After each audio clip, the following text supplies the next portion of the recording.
आज हम यहाँ पर राशियों के भागफल में त्रुटि पढ़ रहे हैं कि अगर कोई राशि z a और b राशियों से z बराबर a अपॉन b इस सूत्र से संबंधित है तो तब हम z के मान में आपेक्षिक त्रुटि कैसे निकालेंगे। तो माना z के मान में निरपेक्ष त्रुटि plus minus delta z, a के मान में निरपेक्ष त्रुटि plus minus delta a, b के मान में निरपेक्ष त्रुटि है प्लस माइनस डेल्टा b। यहाँ पर जो z है z बराबर a अपॉन b, इसमें z जो है राशि z का वास्तविक मान है, a और b क्या है राशियों a और b के वास्तविक मान है। z का वास्तविक मान बराबर a का वास्तविक मान बटे b का वास्तविक मान है। अब यहाँ पर z के मान में आपेक्षिक त्रुटि या भिन्नात्मक त्रुटि या प्रतिशत त्रुटि हम कैसे ज्ञात करेंगे। इसके लिए हम क्या करते हैं कि अगर z का मान a और b के से a अपॉन b के रूप में संबंधित है तो हम क्या करते हैं, यहाँ पर दोनों तरफ हम यहाँ पे लॉग ले लेते हैं। तो यहाँ पर लॉग लेंगे, हमेशा z बराबर a अपॉन b के रूप में कोई सूत्र होगा तो हमेशा लॉग लेंगे इसमें पहले। तो लॉग e बेस पर z बराबर यहाँ पर क्या हो जाएगा, लॉग e बेस पे a अपॉन b, दोनों तरफ लॉग ले लिया। अब यहाँ पर लॉग लेने पे क्या आ गया, ये हो गया आगे लॉग z बराबर, अब लॉग a अपॉन b का सूत्र है हमारे पास, हमने पढ़ा है लॉग m अपॉन n बराबर होता है log m minus log n। तो यहाँ पर हमारे पास इसी सूत्र से हो जाएगा log a minus log b। ये फॉर्मूला मैंने आपको पहले पढ़ा भी रखा है, ठीक है। अब यहाँ पर लॉग z बराबर आ गया log a minus log b। यहाँ पर e हम बार बार नहीं कर रहे हैं, बेस यहाँ पर क्या है e है। अब यहाँ पर ये अगर हम इस सूत्र से यहाँ पर त्रुटि निकालेंगे तो त्रुटि तो आएगी, परंतु अधिकतम त्रुटि नहीं आएगी। अधिकतम त्रुटि अगर हमको ज्ञात करनी है तो उसके लिए ऋण चिन्ह क्या होना चाहिए, धन चिन्ह होगा, क्योंकि तब ये दोनों त्रुटियाँ जुड़ के आएंगी, उससे और भी अधिक त्रुटि आएगी। तो अधिकतम त्रुटि के लिए इस ऋण चिन्ह को हम धन चिन्ह में कन्वर्ट कर देते हैं, तब ये सूत्र हो जाएगा लॉग ई बेस पर z बराबर लॉग ई बेस पर a धन लॉग ई बेस पर b। इसमें इस चीज़ का ध्यान देंगे, अगर अधिकतम त्रुटि नहीं निकालनी, खाली त्रुटि निकालनी है, खाली आपेक्षिक त्रुटि निकालनी है, तब ये ऋण चिन्ह का ही प्रयोग करेंगे यहाँ पे। और अगर अधिकतम आपेक्षिक त्रुटि, अधिकतम भिन्नात्मक त्रुटि निकालनी है तब यहाँ पर ऋण की पे धन चिन्ह का प्रयोग करेंगे।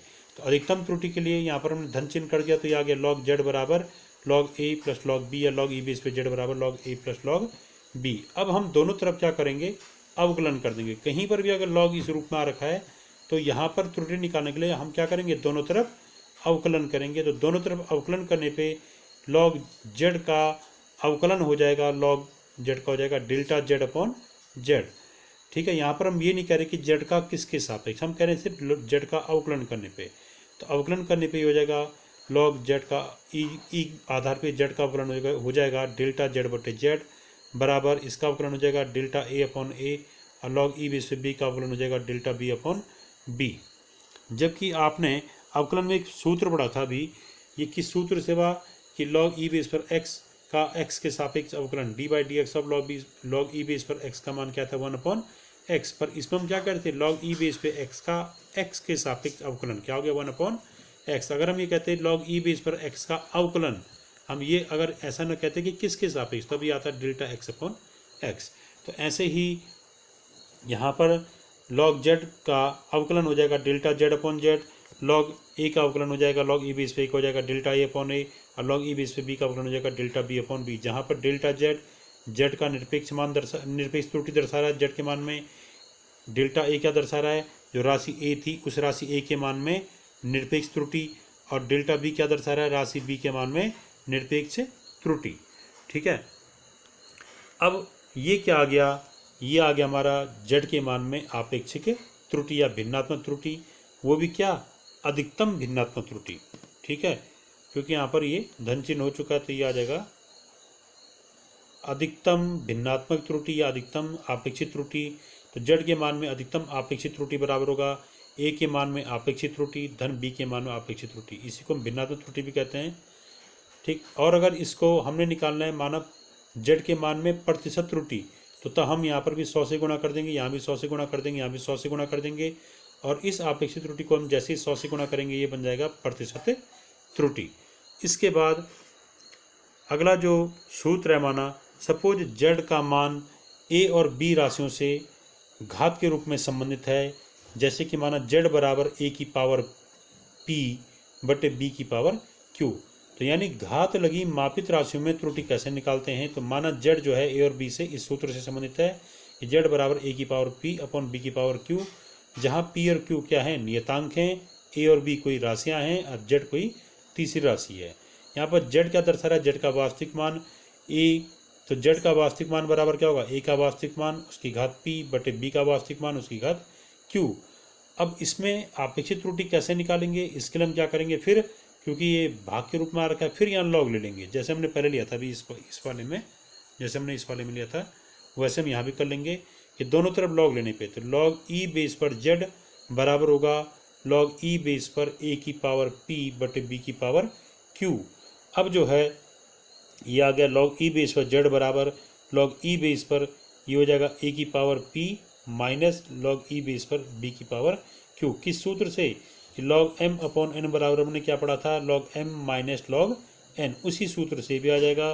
ठीक है ना, ये वाला सूत्र लॉग ए बेस पर एम बटे एन बराबर लॉग ए बेस पर m minus log a base पर एन। तो यानी लॉग एम अपॉन एन का कोई सूत्र कहीं पर आया होगा फॉर्म, तो उसको हम क्या लिखेंगे, log m minus log n या लॉग ए बेस पर एम अपॉन एन बराबर लॉग ए बेस पर m minus log a base पर एन।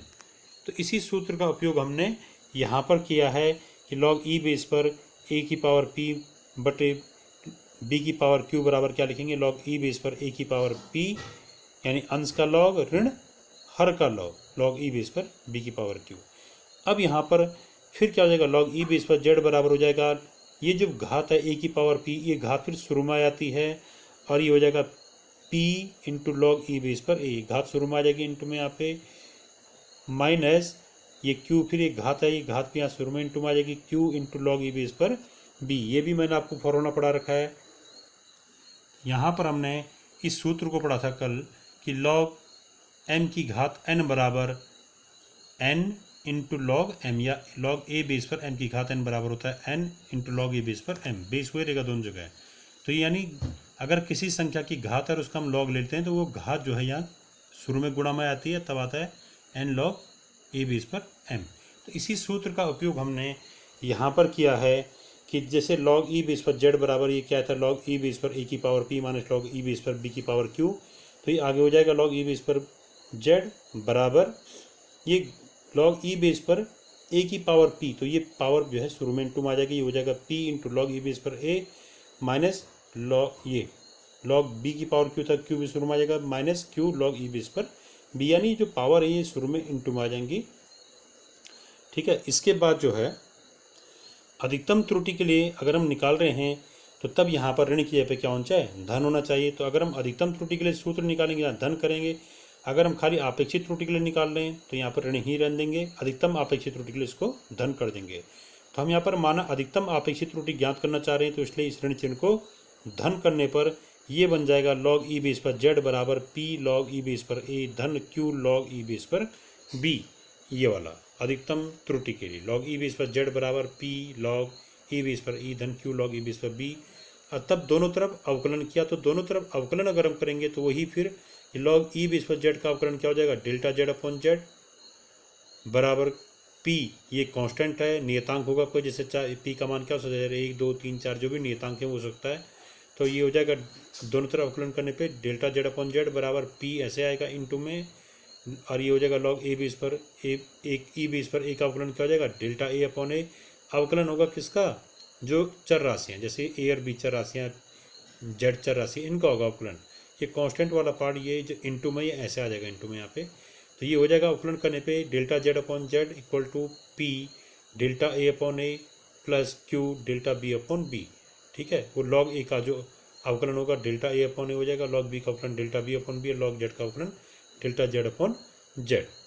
तो ये क्या हो गया, ये हो गया जेड के मान में अधिकतम आपेक्षिक त्रुटि या भिन्नात्मक त्रुटि बराबर पी इंटू ए के मान में अधिकतम पी ए के मान में आपेक्षिक त्रुटि या भिन्नात्मक त्रुटि धन क्यू इंटू बी के मान में आपेक्षिक या भिन्नात्मक त्रुटि। अगर हमने यहाँ पर प्रतिशत त्रुटि निकालनी है तो इस जो ये आपेक्षिक त्रुटि है इसको 100 से गुणा कर देंगे दोनों तरफ, ये आ जाएगा delta Z upon Z into 100 बराबर पी डेल्टा ए अपॉन ए into 100 plus Q delta B upon B into 100, यानी 100 से गुणा करने पे क्या हो जाएगा वो प्रतिशत त्रुटि। ठीक है, अब यहाँ पर मैं आपको एक न्यूमेरिकल करा रहा हूँ ये त्रुटियों पर। तो जैसे एक सवाल है, एक भौतिक राशि 4 राशियों, कोई भौतिक राशि माना कैपिटल पी है, जैसे ये 4 राशियों ए बी सी डी से निम्न प्रकार से संबंधित है।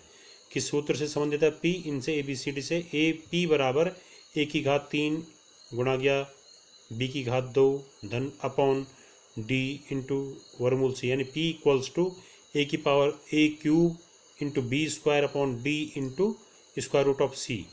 तो यहाँ पर अब क्या दे रखा है, ये ए बी सी डी क्या है, ये भौतिक राशियाँ होंगी और पी भी क्या होगी, भौतिक राशि होगी।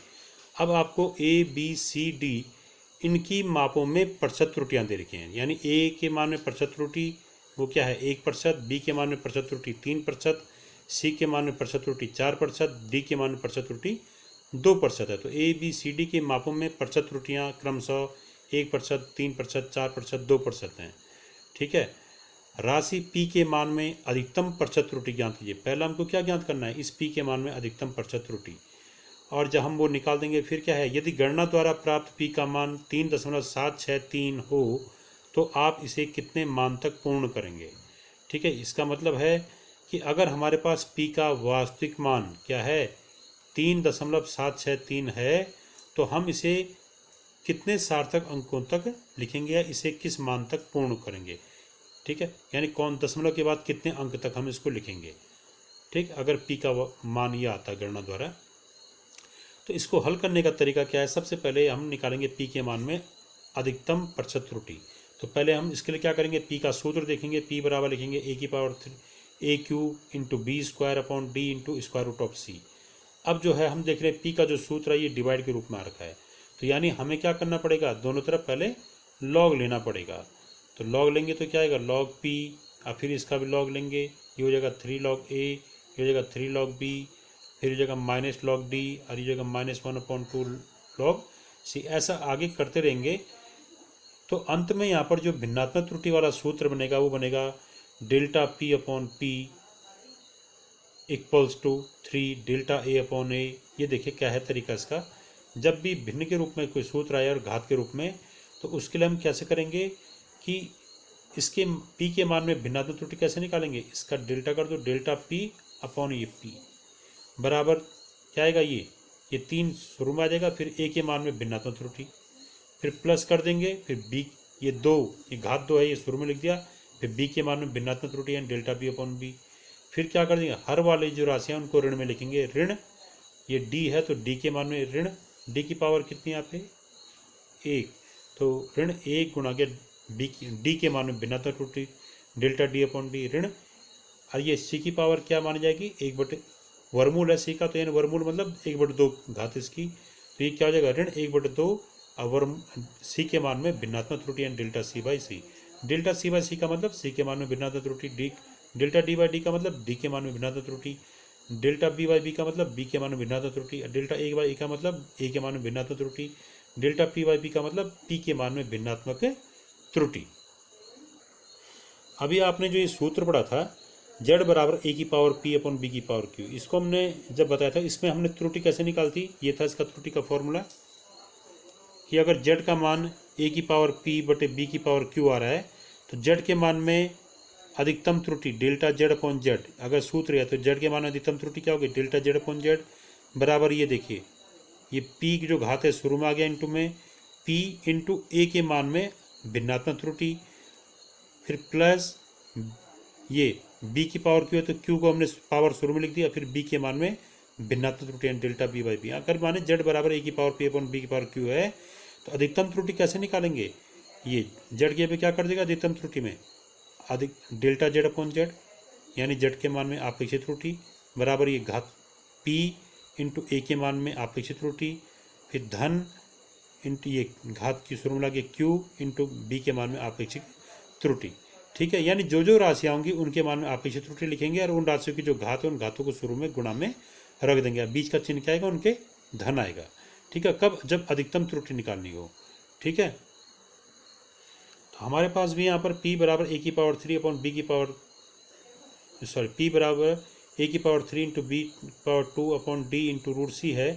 तो यहाँ पर हम पी का डायरेक्ट सूत्र निकाल सकते हैं कि पी के मान में अधिकतम भिन्नात्मक त्रुटि क्या हो जाएगा, डेल्टा पी अपॉन पी, इस सूत्र से यहाँ पे इक्वल टू ये ए की पावर 3, तो 3 को ऐसे लिखा, और ए के मान में अधिक भिन्नात्मक त्रुटि डेल्टा ए अपॉन ए, फिर प्लस कर देंगे, ठीक है। जो जो इंटू में डिवाइड में सब प्लस आ जाएगा बीच में, इंटू डिवाइड किए पे, तो यहाँ पर इंटू तो यहाँ पर क्या आएगा प्लस, फिर ये 2 डेल्टा बी अपॉन बी, फिर प्लस ये डिवाइड किए पे प्लस आ गया, फिर ये इसको लिख दिया डी की पावर 1 है तो 1 into delta d upon D, और सी की पावर क्या 1/2, तो यहाँ पर सी की पावर 1/2 इंटू में आ जाएगी 1/2 इंटू डेल्टा सी अपॉन सी। ये हो जाएगा अधिकतम भिन्नात्मक त्रुटि का सूत्र। यानी जो जो पावर है वो इंटू में आ जाएंगी, और जो राशियाँ आ रखी हैं उन राशियों के हम क्या लिखेंगे, भिन्नात्मक त्रुटि के रूप में लिख देंगे, और एक पार्ट लिखने के बाद धन चिन्ह आ जाएगा हर बार, ठीक है।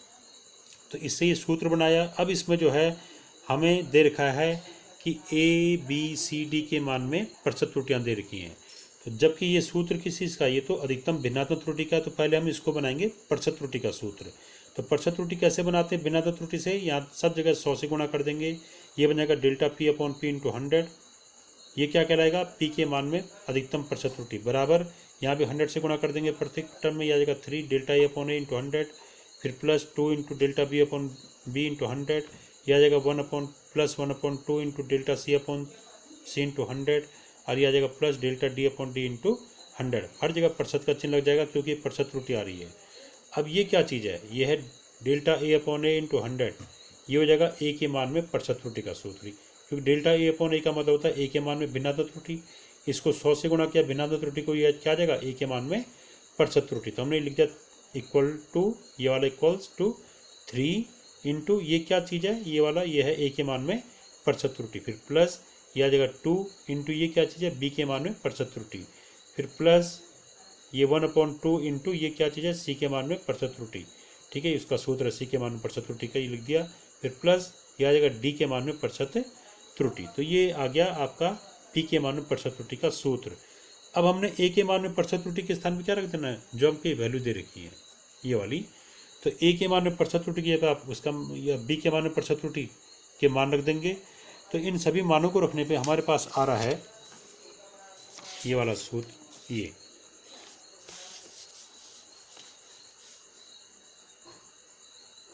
देखिए ए के मान में प्रतिशत त्रुटि, तो हमने क्या रख दिया, ए का मान में प्रतिशत त्रुटि 1, फिर बी के मान में प्रतिशत त्रुटि हमने 3 रख दिया, सी के मान में प्रतिशत त्रुटि 4 रख दिया, डी के मान में प्रतिशत त्रुटि 2, ये दे रखी थी वैल्यू। तो ये वैल्यू जो हम यहाँ पर रखेंगे तो हमारे पास आ गया कि delta P upon P into 100% equal to, यानी पी के मान में प्रतिशत त्रुटि बराबर 3 गुणा गया 1%, धन 2 गुणा गया 3%, धन 1/2 गुणा गया 4%, धन 2%, ठीक है। वो प्रतिशत त्रुटि की वैल्यू रख दी यहाँ पे। आगे सॉल्व करेंगे तो 3 × 1 3 हो गया, ये 6 हो गया, ये 2 से ये इस पर 4 2 बार कटाई 4, तो ये 2% हो गया, ये 2% हो गया। तो यहाँ पर आ गया delta P upon P into 100% equal to आ गया, इनको ऐड कर देंगे हम 3 और 6 9 और 2 11 2 13%। तो हमारे पास आ गया पी के मान में अधिकतम प्रतिशत त्रुटि बराबर क्या आ गया 13%। ये हमारे पहले पार्ट का आंसर हो गया, ठीक है। अब इसमें जो दूसरा पार्ट दे रखा था इसमें ये वाला, यदि पी के मान में पी का जो गणना द्वारा प्राप्त मान था वो क्या था, ये वाला, यदि गणना द्वारा पी का मान 3.763 आता है, ठीक है, तो यानी पी का वास्तविक मान है, तो आप इसे कितने मान तक पूर्ण करेंगे, तो यानी आप इसका दशमलव के बाद कितने खानों तक मान निकालेंगे यदि आपको त्रुटि ज्ञात हो जाए। तो देखिए कैसे करना है इसको, इसमें हम क्या करेंगे, ये दे रखा है गणना द्वारा पी का मान, ये दे रखा है, यानी ये पी का मान आ गया। अब आप क्या करेंगे, हमने अभी यहाँ पर ये सूत्र लगाया delta P upon P into 100 बराबर क्या है 13% आया, तो इसको हम दोबारा लिख रहे हैं delta P upon P into 100 equal to 13, ठीक है। प्रतिशत लगाने की जरूरत नहीं है वैसे अब, तो ये आ गया डेल्टा पी को डेल्टा पी रखा क्योंकि इसका मान हमको पता नहीं है, पी के स्थान पे क्या रखा जो दे रखा है 3.763 इंटू 100 इक्वल टू ये 13, यानी पी का मान रख दिया जो दिया आपको।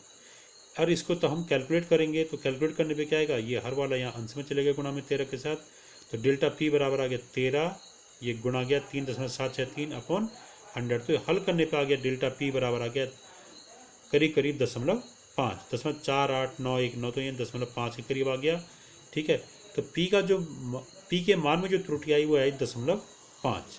ठीक है, तो P के जो इसका मान होगा, जो P का हमने जो गणना द्वारा प्राप्त मान दे रखा हमको 3.763, इसको भी हम दशमलव के एक खाने तक निकालेंगे, क्योंकि हमने दशमलव के एक खाने तक इसका मान माना निकाला है, तो हम यहाँ भी इसका मान क्या निकालेंगे, दशमलव के एक खाने तक निकालेंगे। अगर हम इसको 2 खाने तक निकालते हैं तो इसका मान हम दशमलव के 2 खाने तक निकालेंगे। ठीक है, पर हमने यहाँ पे 1 खाने तक निकाला, तो तब हम क्या लिखेंगे, P बराबर 3.763 को हम क्या लिख देंगे, दशमलव के एक स्थान तक, इसको लिख देंगे हम P के मान में त्रुटि दशमलव के प्रथम, P के मान में त्रुटि डेल्टा P दशमलव के एक स्थान तक है, अतः P का मान 3.763 भी दशमलव के प्रथम स्थान तक ज्ञात किया जाएगा, पूर्ण किया जाएगा। तो तब P बराबर क्या हो जाएगा, 3.763 के पे 3.8, ये 6 हट जाएगा, और 6 हटेगा क्योंकि 5 से बड़ा है, तो ये इससे पहले वाला जो बाईं तरफ का अंक है ये 1 बढ़ जाएगा। ठीक है, तो ये बन जाएगा P बराबर 3.8। तो अब इसके जब P का मान आपको मिल गया 3.8, ठीक है, जबकि त्रुटि क्या है, P के मान में 0.5, तो तब गणना द्वारा P का मान क्या हो जाएगा, गणना द्वारा P का मान मतलब प्रेक्षित मान। ठीक है, यानी प्रयोग करने के बाद जो कैलकुलेट वैल्यू होगी P की, वो आएगी P की वास्तविक वैल्यू प्लस माइनस P के मान में त्रुटि। तो P की वास्तविक वैल्यू क्या है, 3.8 और प्लस माइनस 0.5। तो इस प्रकार से P का प्रेक्षित मान हो गया, यानी प्रयोग करने के बाद जो मान आया, तो P का प्रेक्षित मान बराबर वास्तविक मान प्लस माइनस त्रुटि। ठीक है, इन मानों को रकम P का प्रेक्षित मान ज्ञात कर सकते हैं। धन्यवाद।